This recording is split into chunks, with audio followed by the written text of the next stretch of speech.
As the commissioner just said, this is something that actually we're proud of here.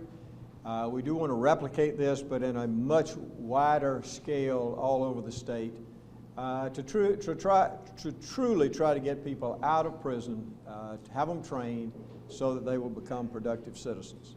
So that's where we are today. We wanted you to see this. This was built in 2008. It's the newest facility that we have like this, and we just don't have anything else except even at Tutwiler, what we saw the other day is just not as good. It's not as new. And so this is what we're trying to replicate all over the state to really make our prison system better. So we'll take a few questions here. Governor, you said earlier you want the legislature to take action on this prison plan. Some of the lawmakers have stated publicly in the last week instead they're going to be focusing on impeachment measure. Your thoughts on that? No, I don't think that's what they said. I think that they were looking at that. Some were looking at that. They still are concerned about this. They understand the needs that we have for the state.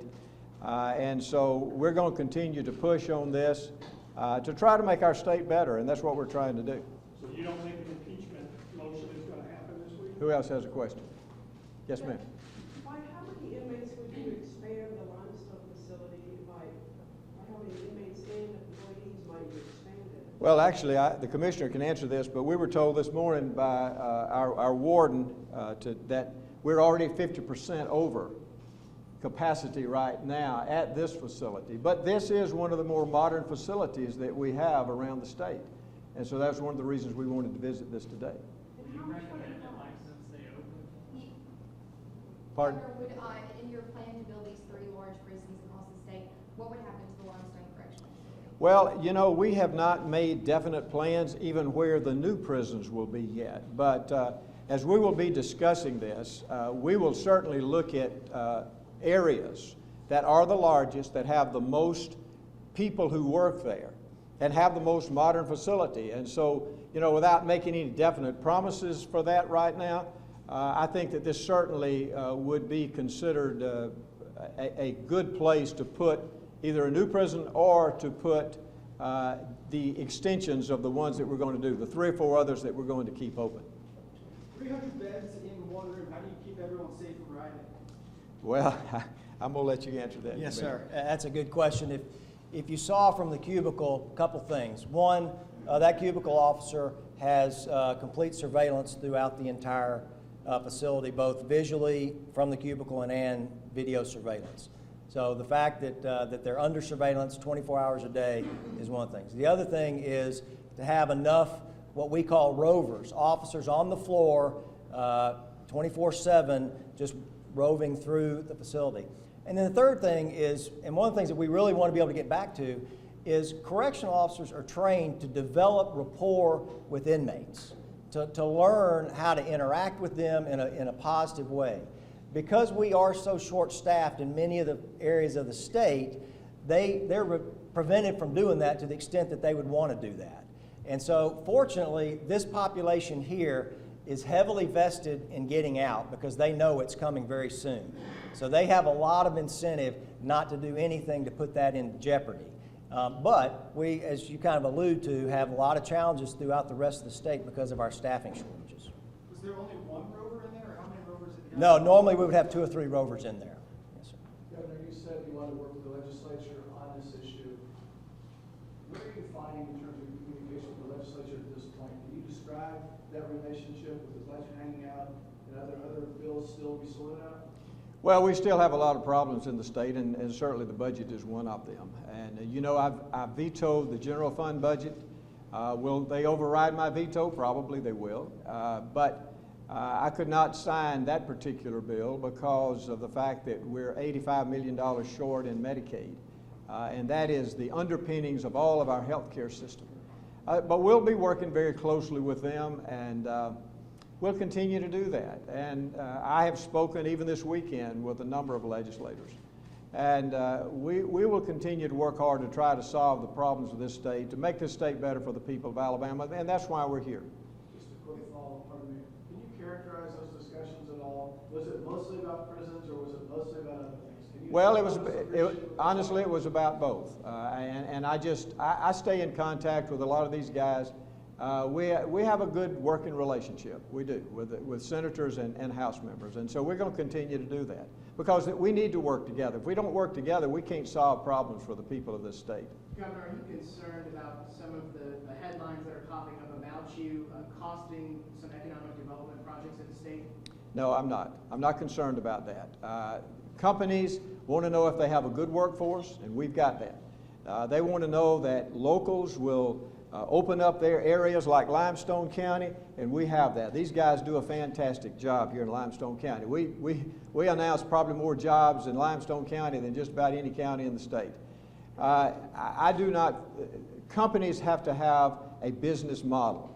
And their business model is, do I have enough workers? Can I make a profit? And do I like the places that are opened up to me as possible places to locate their companies?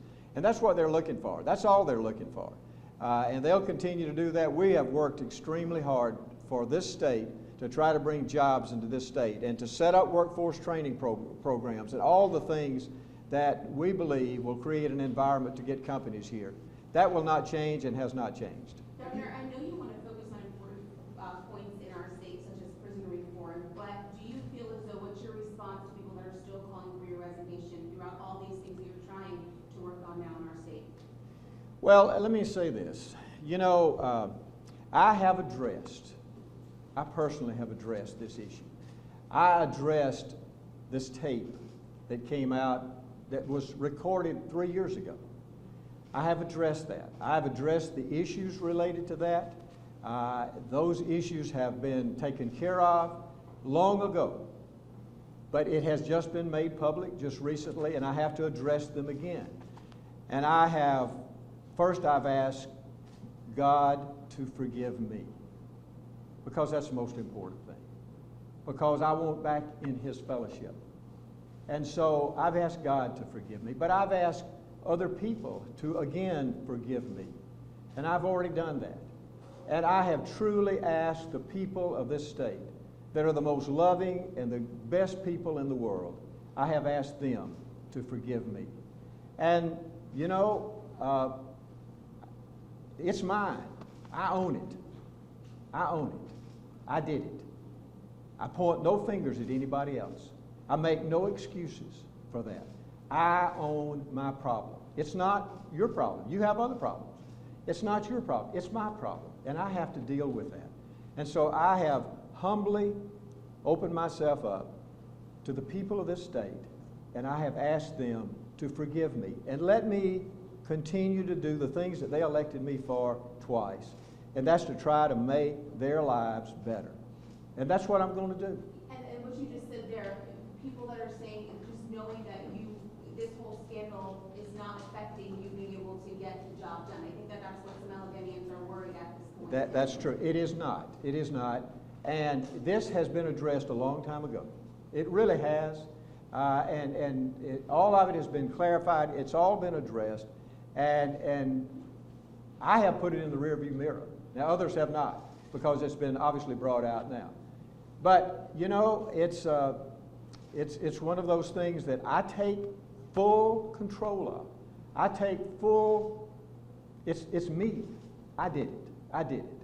And that's why I ask the people of this state to forgive me, because they are a forgiving people. And they know God's grace. They know God's grace. And I'm not going to take, I will not, listen, I've made my statement just then. I will not take any more questions about that issue. We're going to talk about prisons now, okay? Governor, will you call a special session on that case? We haven't made that decision yet. We will work on that, and we hope that we will get things maybe clarified before then. I don't know. We will have to wait and see, and I'll work with the legislature on that. Are you optimistic that the House and Senate will take action on this prison? I am optimistic. I think that this particular issue, it is a major problem that has faced our state for 20 or 30 or 40 years, and it's going to continue to face our state. It's going to cost us millions and millions of dollars a year if we don't address it. We've got the opportunity to solve a major problem. And in my administration and these guys' administration, it is a legacy because people sent us to Montgomery to truly try to solve problems. And so this is a problem that needs to be solved, and yes, I think that we can do it. I really do. And if they don't approve it, then what? Well, we'll continue to work on it because it is an answer. And in fact, I have even met with Attorney General Lynch. She asked me to come up to Washington and tell her about what we're doing here in Alabama, because the federal prison system has problems also. But they're excited there. We're all excited about solving this problem. And I like for Alabama to be the best. And this is one of the ways that we can be the best. Okay? Okay. Thank you, guys.